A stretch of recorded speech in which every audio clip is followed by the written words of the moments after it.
여러분 안녕하십니까. 방송으로 보는 신문 아침엔 매일경제입니다. 오늘도 많은 조간신문들이 준비되어 있습니다. 먼저 일면 기사부터 출발하겠습니다. 매일경제 일면 기사. 모처럼 만에 뭔가 희망을 가질 수 있는 얘기가 실려 있어요. 일면 톱 기사입니다. 화이자 백신을 맞은 증시다. 항공 그리고 여행업 화색이 돌았다. 이런 얘기입니다. 어제 주식시장 얘기와 함께 코로나 백신 개발 얘기를 싣고 있어요. 코로나 반사 이익을 누렸던 언택트주, IT죠. 제약업은 어제 증시에서 상대적으로 휘청했다, 빠졌고요. 백신 효과에 들썩인 세계, 항공 여행업주는 굉장히 많이 올랐습니다. 자, 뭔가 돌파구가 보인다, 뭐 이런 기대감이겠죠. 그런데요, 여기 보시면 전문가들은 아직은 속단이 이르다.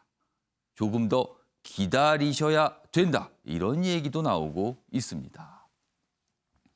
이번엔 동아일보 보겠습니다. 큰 제목과 작은 제목으로 돼 있는데요. 먼저 가운데 있는 큰 제목부터 보겠습니다. 중국 주도의 경제 블록 동참, 외교 시험대선 한국이다. 이런 제목이 있습니다. 여기 보시면요. 요 위쪽으로 갑니다. 세계 최대 자유무역 협정, 이른바 RCEP, 이렇게 약자로는 부르는데요. 이게 원래 이름은요. 영내 포괄적 경제 동반자 협정, 길죠? 그래서 통상 줄여서 RCEP 이렇게 부릅니다. 그런데요. 이 협정은요. 중국이 주도하는 겁니다. 문재인 대통령 15일 가입 서명 예정인데요. 내용 내려보겠습니다. 중국이 주도하는 거 미국은 마땅치가 않겠죠. 그 얘기입니다. 바이든 중국 통상 패권 저지한다 공언을 해왔습니다. 홍남기 부총리 미국 주도의 TPP, 또 TPP라는 게 있습니다. 이것도 무역과 관련된 협정인데요. TPP 가입 요구 가능성이 있다. 그럼 우리는 어떻게 되는 겁니까? 중국 주도하는 협정에 가입을 할 예정인데 앞으로 미국 주도하는 협정에도 가입을 하라. 경제장관 회의에서 정부 대응을 논의했다. 뭔가 시험대에 올랐다는 겁니다. 다음은 서울신문 보겠습니다. 기사가 이쪽으로 가 있습니다. 1번 얘기입니다. 박지원 국가정보원장 지금 일본에 가 있습니다. 문재인 대통령 한일 정상화 의지를 전달했다. 스가 일본 총리를 만났어요. 한 30분 정도 되는데 통역을 끼웠다는 점을 감안하면 한 15분에서 20분 좀 못 되게, 그래도 꽤 긴 시간을 봤다고 할 수도 있습니다. 자, 그러다 스가 총리 이렇게 얘기를 했습니다. 관계 복원 계획이 한국이 만들어달라. 그러면요, 이게 뭔 좀 아닙니까 이거? 뭔가 정상화 의지가 있습니다라고 전달했더니 계획을 한국이 좀 만들어 주시죠. 그럼 일본 요구대로 해달라는 뜻이 됩니다. 면담에서 징용배상 등 현안 논의했다. 이런 내용이 담겨 있습니다. 마지막으로 세계일보 확인해 보겠습니다. 큰 제목으로 되어 있습니다. 시장 혼란 부추긴 임대차법. 뾰족수가 없는 정부다. 이것도 전세 시장 얘기군요. 위에 작은 제목이 있는데요. 이런 현상이 나타나고 있어요. 웃돈 얹어서 세입자를 내보내고, 그리고 같은 동네 집인데 전셋값은 2배가 차이가 난다는 거예요. 신규 세입자와 기존에 살던 세입자 다르다는 거죠. 가격이요 지금. 여기 보면 시행 100일 약발이 안 듣는 정부 대책. 여기서 말한 약발이 안 듣는다. 그러니까 전셋값이 잡히지 않고 있다는 거죠. 매물란에 신규 계약 높은 호가 체결된다. 갱신 경우 보증금 5%밖에 못 올려. 그러니 가격이 차이가 나는 겁니다. 지금요.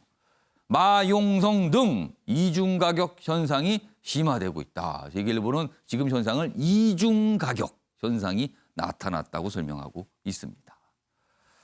지금까지 일면기사 짚어봤고요. 오늘도 깊숙한 해설 그리고 뉴스의 행간을 읽어주시기 위해 네 분이 자리하셨습니다. 한 분씩 소개해드리겠습니다.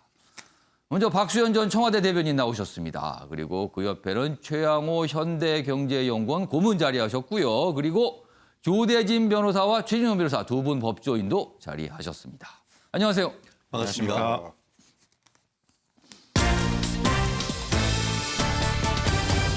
오늘 다룰 주요 이슈들을 정리했습니다. 아침을 여는 키워드 4가지가 있습니다. 첫 번째 키워드 게임 체인저입니다. 이 게임 체인저란 말 주로 국방, 군사 이런 데 많이 등장했는데 이번에는 백신 얘기입니다. 지금 코로나 백신 3상 중간 결과 발표가 나오는데 꽤 좋다고 합니다. 그래서 전 세계가 지금 굉장한 기대를 하고 있습니다. 게임 체인저. 코로나 백신 드디어 인간이 우위를 점하는 뭔가가 나온 거 아니냐 이거죠, 지금. 두 번째 키워드는요, 역대급 목리입니다. 트럼프 대통령 얘기 또 나와 있습니다. 상상 초월입니다. 목리도 이런 목리가 없다. 역대급이다. 이런 평가 나오고 있고요. 세 번째 키워드는 로또가 된 청약입니다. 엄청난 경쟁률을 기록한 아파트 청약. 그런데요, 청약에는 가점이 있는데 이 가점 거의 만점 수준 가야지만 당첨을 될 수 있다는 건데 그래서 지금 이게 너무 좀 심한 거 아니냐. 그리고 언제까지 이런 로또 아파트 계속 봐야 되는 거냐. 이런 얘기 나오고 있습니다. 마지막 키워드는 내년에 다시. 국회에 어떤 예산 신청을 했는데 원래는 할 걸로 보였는데 안 한다고 합니다. 그런데 그에 앞서서 몇 가지 국회에서 일이 있어서 다시 또 회자가 되는 내용입니다. 내년에나 다시 하겠습니다. 사실상 거부라고 보이기도 합니다. 자, 그럼 아침에 매일경제 본격적으로 출발하겠습니다. 첫 번째 이슈는요, 코로나 백신 개발 이야기입니다. 뭔가 희망이 보이고 있다. 이런 분위기인데요. 또 일각의 전문가들은요, 아직은 그래도 좀 기다려 보세요. 좀 확인할 것이 있습니다. 이런 반응도 있습니다. 자, 첫 번째 기사 보겠습니다. 게임 체인저 백신 빛이 보인다. 지금 전 세계가 코로나19와 관련해서는요, 깊은 어두운 터널 속에 있거든요. 그러나 저 앞에 지금 반짝거리는 빛 하나가 등장을 했다는 거죠. 그 내용 좀 더 보겠습니다. 화이자, 그러니까 미국의 화이자와 독일의 제약업체가 공동으로 뭔가 개발 중입니다. 코로나 백신 3상 중간 결과가 나온 겁니다. 1상, 2상, 3상, 3상이 끝나면 쓸 수 있는 거거든요. 자, 미국의 지금 이 질병 당국자죠. 파우치, 90% 예방 효과, 이거 좋은 소식입니다. 이런 평가를 했어요. 세계 경제 성장률 상향 가능에 반색을 하고 있습니다. 정부는요, 내년 하반기 국내 접종이 목표다. 이렇게 얘기를 했고요. 그러나 안전성 이거 확인해야 되고요. 그리고 배포, 이게 또 만만치 않다고 합니다. 이런 난제가 아직 남아있다는 얘기입니다. 다음 기사 좀 더 보겠습니다. 화이자 백신 이르면 연내 접종. 그러니까 이건 아마 미국이나 독일 얘기일 거예요. 우리는 좀 더 기다려야 하고요. 의료계, 그러나 아직 들뜰 단계가 아니다. 왜냐하면 과제가 있다는 거예요. 좀 더 보겠습니다. 다음 주에 미국 식품의약국에 긴급 승인 신청을 한다고 합니다. 굉장히 속도를 내는 거죠. 그러나 일단 첫 번째 과제가 요 내용이 있어요. 미국 언론도 이 얘기를 하고 있는데 효능이 과연 얼마나 갈지. 백신을 맞으면 효능이 기속돼야 되는 거잖아요. 근데 이게 얼마나 갈지 이거 아직 모른다. 그리고요. 이게 운송을 할 때요. 영하 70도 상태에서 운송을 해야 된답니다. 얼려서 가는 거죠, 거의 그러면. 이거 굉장히 어려운 과정이에요. 그리고 대량 생산을 과연 할 수 있는가? 그리고 가격은 적정한가? 3가지 산 아직 남아 있다는 겁니다. 트럼프 대통령 또 이거에 대해서 또 뭔가 좀 딴지를 거는 듯한 반응도 있는데 이거는 뒤에 순서에 준비가 돼 있고요. 저 옆으로 가겠습니다. 옆으로 갑니다. 우리나라 얘기거든요. 우리나라 백신을 맞으려면 내년 하반기는 돼야 한다. 이런 얘기가 있어요. 이 화이자 백신을 말하는 거죠. 국내 백신은 아직 임상 1상 중이다. 좀 갈 길이 멀다는 뜻입니다. 자, 그럼요. 이와 관련해서 미국에서 나온 발표 그리고 우리 방역 당국의 반응이 있습니다. 영상으로 확인해 보겠습니다. I think that likely, based on impact, that will be the greatest medical advance in the last 100 years. Extraordinary that it's coming at a time that the world needs it the most. 전반적으로 그 코로나19 백신의 화이자의 낭보에 대해서는 매우 객관적으로 좋은 상황이긴 합니다만 아직도 좀 더 연구가 마무리되면서 확인해야 될 것이 많이 있고, 거기에 더해서 개발 이상으로 더 중요한 것이 실제로 활용하고 도입하고 접종하고 또 이상 반응을 모니터링하고 또 나중에 팔로우하는 것까지 생각을 해야 되기 때문에 그러한 부분을 저희 방역 당국에서는 이미 시작을 했고 진행을 하고 있다는 말씀을 드립니다. 자, 그럼 지금부터 전문가 전화로 연결해 좀 더 자세한 이야기 나눠보도록 하겠습니다. 최원석 고려대 안산병원 감염내과 교수 전화로 연결돼 있습니다. 최 교수님 나와 계시죠? 네, 안녕하세요. 자, 가장 먼저 궁금한 게요. 지금 미국에서 나온 설명이 90% 효과가 있다. 이게 확인됐다라는 내용이고요. 그리고요. 이번 결과가 중간 발표란 얘기가 강조가 됩니다. 이 두 가지가 좀 궁금한데 이게 무슨 의미입니까? 네, 그러니까 이제 백신을 접종한 군과 접종하지 않은 군을 비교해 봤을 때 예. 코로나19가 확진된 환자가 백신을 맞은 군에서 90% 적었다는 의미거든요. 그런데 말씀해 주셨던 것처럼 중간 발표죠. 원래 이 연구가 디자인이 될 때 전체가 한 164명 정도의 확진자가 발생하면 최종 분석이 가능할 것이다. 이렇게 디자인이 돼 있었거든요. 그러니까 예. 아직 그 목표 숫자를 맞춘 것은 아니니까 더 진행이 되어야 하고요. 또 예. 무엇보다 앞에서도 말씀해 주셨던 것처럼 세부적인 자료, 고령자에서는 어떤지, 장기적인 예방 효과는 어떤지, 또 안전성과 관련돼 있는 세부적인 내용도 아직 다 공개가 돼 있지는 않기 때문에 굉장히 반가운 소식인 건 맞지만 예. 중간 발표이고 저희가 좀 신중하게 판단을 해야 될 것 같습니다. 지금 설명을 듣다 보니까 좀 궁금한 점이요.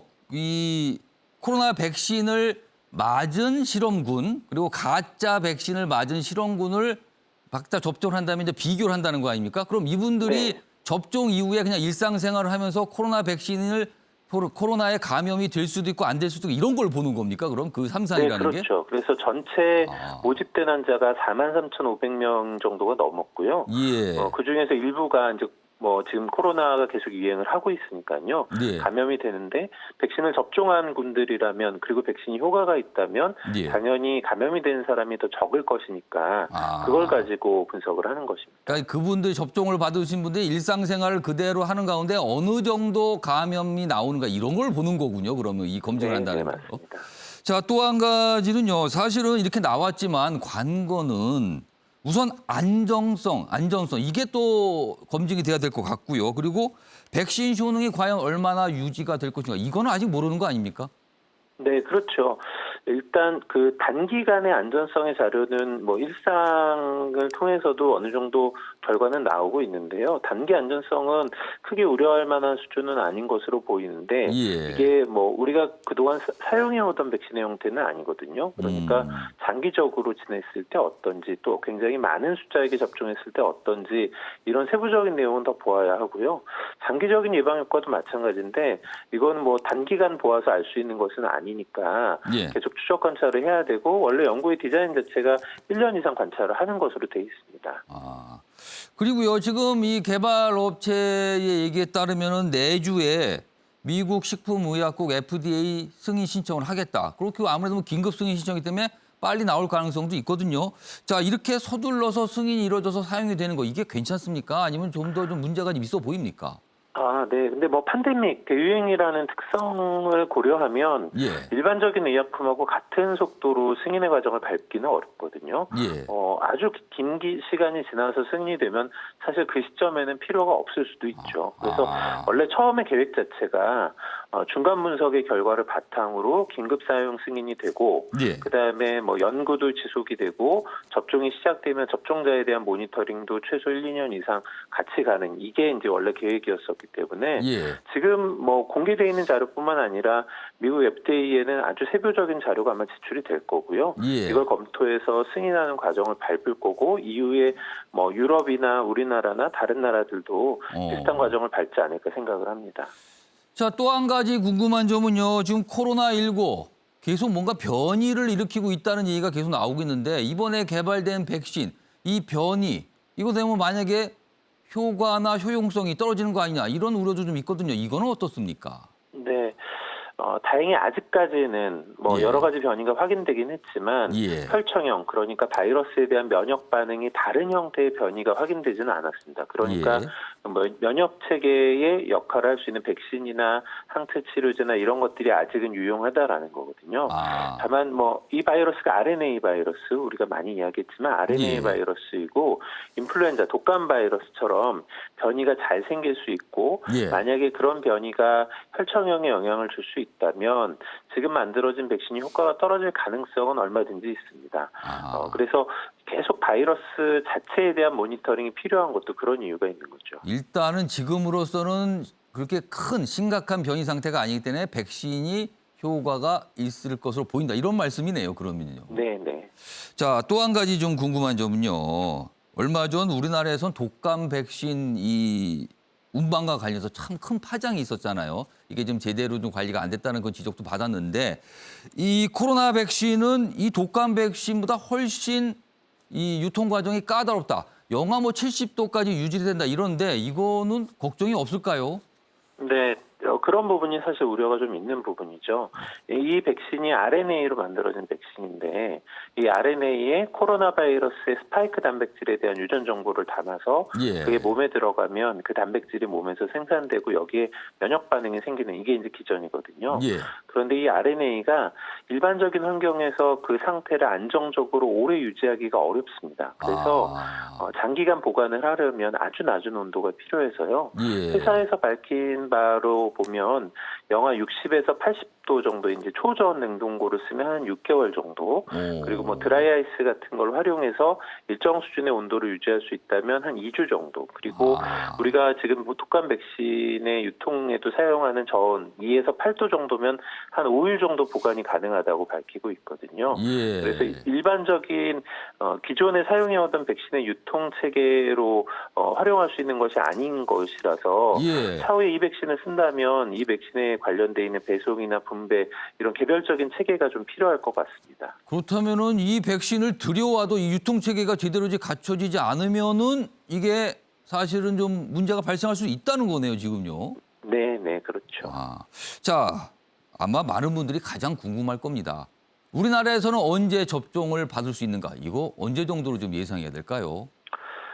정부에서도 밝히기는 했는데 올해 안에 들어오기는 어렵죠. 지금 뭐 화이자에서 공급량이 올해 5천만 도즈, 그러니까 2번 맞는 거 2,500만 명, 내년에는 예. 13억 도즈, 그러니까 6억 5천만 명 정도가 생산 가능한 양이라고 이야기를 하고 있거든요. 예. 올해 생산되는 양은 당연히 뭐 우리나라에 들어오지는 않을 거고 예. 내년 생산 물량은 정부에서 어떻게 협상하느냐에 따라서 확보 가능한 물량이 아마 있을 거라고 생각은 하는데요. 예. 들어오게 되더라도 승인이나 배송 체계나 이런 거 고려하면 예. 내년 초보다는 중반 정도가 될 가능성은 있습니다. 다만 이제 지금 이 백신 말고 또 다른 백신들도 조만간 결과가 발표되고 또 예. 긴급 승인이 되는 것들이 있을 것이거든요. 그래서 각 백신에 따라서 나오는 물량들이 점점 늘어날 수 있고 상황은 좀 달라질 것 같습니다. 자, 조 교수님 기사 하나 보고요. 인터뷰 좀 이어가도록 하겠습니다. 다음 기사 좀 보겠습니다. 자, 우리나라 얘기입니다. 수도권 거리두기 1.5단계 격상 위기다. 지금 확진자가 세 자릿수 밑으로 떨어져야 되는데 그렇지 않고 있거든요. 주말이 불안하다. 신규 확진자 사흘째 세 자릿수입니다. 14일 대규모 집회 등등 뭐 이런 게 예고돼 있다고 합니다. 확산세 지속된 2주에서 3주 뒤 상향할 수도 있다. 지금 이런 얘기 나옵니다. 지금 이게 우리가 원하는 대로 안 되고 있어요. 지금요. 이 상황이요. 자, 조 교수님. 국내 코로나 확진자 숫자가 지금 100명대가 며칠째 이어지고 있는데 겨울이 되면 확진이 늘어날 수 있다. 그동안 얘기가 좀 있었는데요. 지금 이게 예상된 수준 정도인가요? 아니면 좀 우려할 만한 상황입니까? 예상을 했었던 수준이고요. 사실은 예상은 앞으로 이거보다 더 늘어날 가능성이 높다는 게 예상입니다. 뭐 춥고 건조한 날씨도 있고 또 실내에 다수가 모이는 상황도 있기 때문에 겨울이 되면 코로나뿐만 아니라 대부분의 호흡기 바이러스들이 전파 위험이 높아지는 게 사실이거든요. 그리고 지금 이제 거리두기의 기준이 이전보다 완화되기도 했지만 무엇보다 이제 사회에서 시민들께서 거리두기를 지키시는 정도도 이전보다는 많이 낮아졌거든요. 예. 이런 걸 생각해 보면 환자가 늘어나는 게 어떻게 보면 불가피한 상황이고 지금보다 더 증가하는 시기가 올 가능성이 높다는 생각을 합니다. 그렇다면은 지금 좀 선제적으로 사회적 거리두기 단계를 좀 높여야 할 필요가 있을까요? 이건 어떻게 보십니까? 이번에 기준을 개편했고 사실은 이 기준이 이제 적용된 지 얼마 안 됐잖아요. 네. 이 기준이 개편될 때 강한 방역의 수준을 계속 유지하는 게 사회 전체적으로 보기에는 쉽지가 않다는 판단이 있었고 그렇습니다. 무엇보다 뭐 어떻게 하면 지속 가능한 방역이 가능할까 또 우리 사회가 감내할 수 있는 수준이 무엇일까에 대한 고민으로 만들어진 기준이라고 알고 있는데 예. 사실 뭐 이러한 기준이 불가피하게 전파의 위험을 가질 수밖에 없는 것이라서 예. 저희가 이제 환자 발생의 숫자를 어느 정도는 감안하고 봐야 되는 부분이 있다는 생각을 합니다. 저희가 뭐 계속 균형점을 찾아나가는 상황이라는 생각을 하고요. 예. 저는 이제 당장 거리두기를 기준을 바로 바꿔서 상향하는 것보다는 일단 만들어진 기준을 좀 적용해보고 그렇지만 이것이 어떻게 역할을 하는지를 봐서 계속 조정을 해나가는 과정이 있어야 할 것 같습니다. 알겠습니다. 오늘 말씀 여기까지 듣도록 하겠습니다. 지금까지 최원석 고려대 안산병원 감염내과 교수였습니다. 감사합니다. 네, 감사합니다.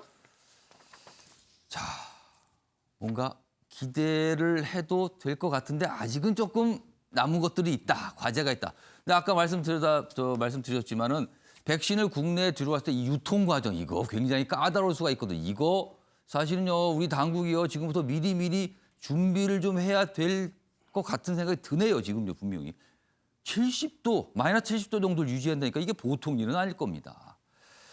자, 이 백신과 관련된 기사 하나 더 보겠습니다.